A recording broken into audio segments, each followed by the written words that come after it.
Assalamualaikum warahmatullahi wabarakatuh. Di sini saya Rini Sintia Rahmawati akan memaparkan mengenai magang riset yang telah saya laksanakan selama satu semester yang berjudul Analisis Masa Simpan Minuman Sari Tebu.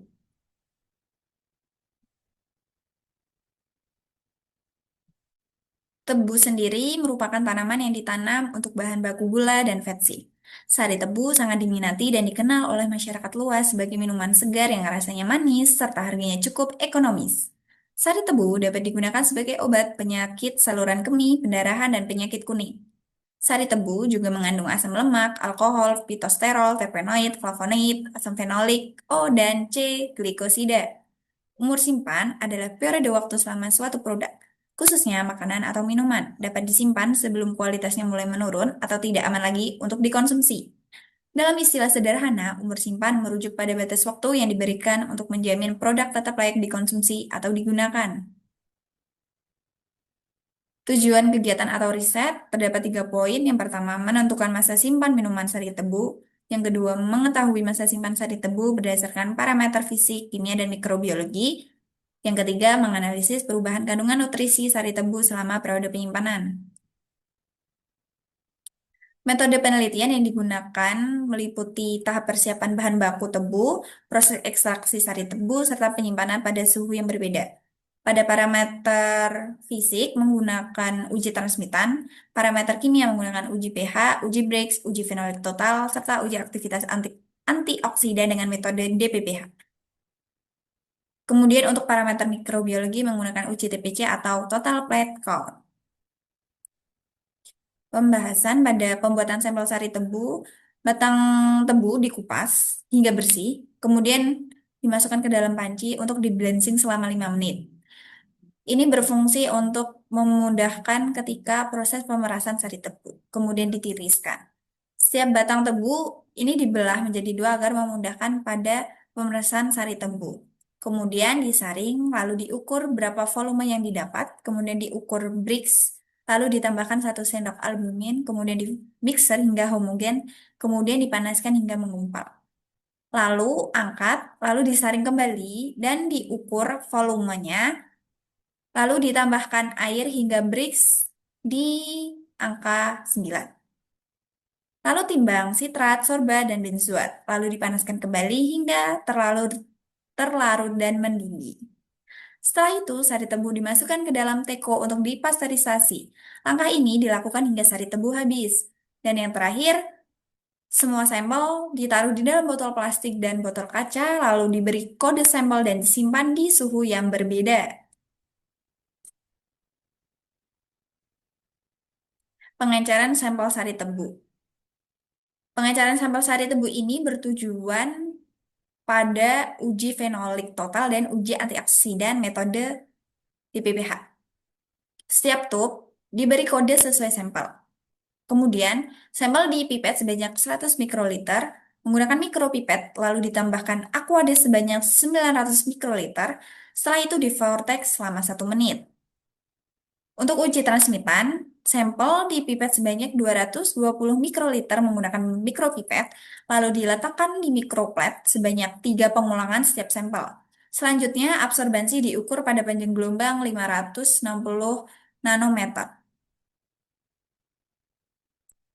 Uji pH dan Brix sendiri, untuk uji pH menggunakan kertas indikator universal, kemudian untuk pada uji Brix menggunakan alat refraktometer. Pada uji fenolik total, menimbang 2 miligram galak asid, kemudian dilarutkan dengan 2 mili metanol. Setelah itu dibuat seri pengenceran galak asid, yaitu 100 ppm, 50 ppm, 25 ppm, 12 ppm, 6 ppm, 3 ppm, 1 ppm, dan 0 ppm. Selanjutnya melarutkan volin, lalu menimbang 1,6 gram potasium karbonat dengan dilarutkan 16 mili aquades.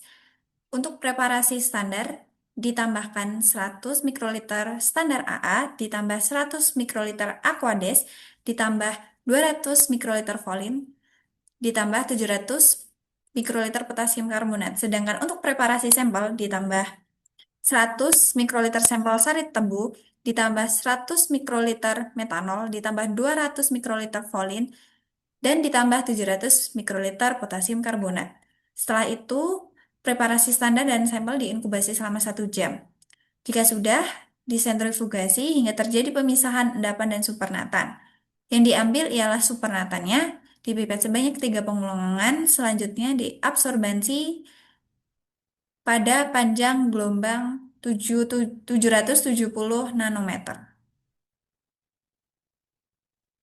Uji antioksidan dengan metode DPPH, langkah pertama ialah menimbang 1 mg asam askorbat, kemudian dilarutkan dengan 1 mili metanol, lalu dibuat seri pengenceran, yaitu ada larutan stok 100 ppm, kemudian ada 25 ppm, 20 ppm, 15 ppm, 7,5 ppm, 5 ppm, dan 2,5 ppm. Kemudian menimbang 2 mg DPPH, lalu dilarutkan dengan 5 mili metanol. Kemudian untuk sampel dan standar dipipet sebanyak 160 mikroliter dengan 3 pengulangan, lalu ditambahkan larutan DPPH dipipet sebanyak 40 mikroliter pada setiap whole mikropet. Lalu sampel dan standar diinkubasi selama 30 menit pada keadaan gelap. Selanjutnya absorbensi diukur pada panjang gelombang 515 nanometer. Uji TPC menimbang 16,875 gram PCA, kemudian dilarutkan dengan 700 mili Aquades.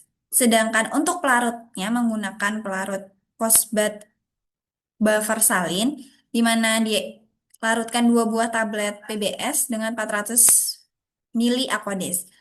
Sedangkan untuk pengenceran sari tebu menggunakan pengenceran 0 dan pengenceran pangkat 1, di mana diambil sejumlah 1 mili dan dimasukkan ke dalam cawan Petri steril.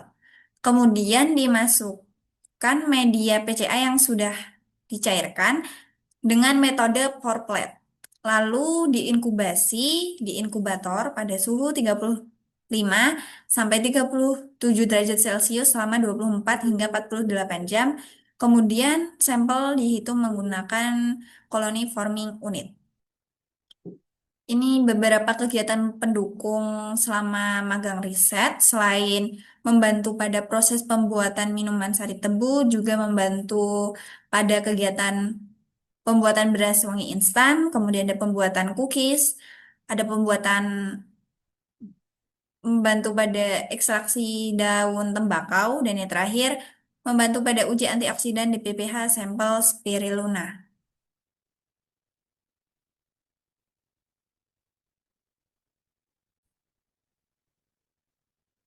Ini adalah beberapa kegiatan pendukung yang dilaksanakan selama magang riset. Selain membantu pada proses pembuatan minuman sari tebu, juga membantu pada pembuatan beras wangi instan, kemudian ada pembuatan cookies, membantu pada ekstraksi daun tembakau, dan yang terakhir membantu pada uji antioksidan pada sampel spirulina.